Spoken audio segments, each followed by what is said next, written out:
نعودوا من كي برد الحال في النهار راك عارف مع ارتفاع درجة الحرارة هذه الأيام، نعودوا نصلوا العشاء تاعنا ونعودوا نريحوا مع لا فامي وكاع تو. ايوا الحمد لله. يعني متوفرين المرافق؟ كاين مرافق، كاين الماناج، كاين شواطئ ثاني، كاين كلش الحمد لله يا ربي.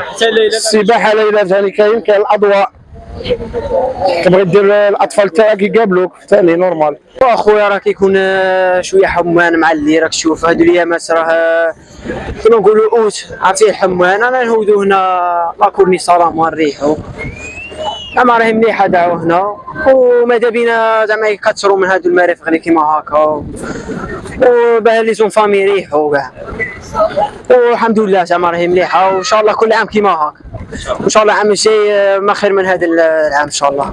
مع ارتفاع درجات الحراره على ولايه مستغانم هناك بعض العائلات والاصدقاء والافراد يتوجهون الى الشواطئ والمنتزهات سواء في الليل او في النهار. اللي نهودوا صلامه نروحوا صابلات موصالون الاجواء دوروا على حساب درجه الحراره قاسيه. هذه هي درجة الحرارة في هذا الصيف مرتفعة، أو الملجأ تاعنا الوحيد هو الشواطئ سواء ليلا أو نهارا.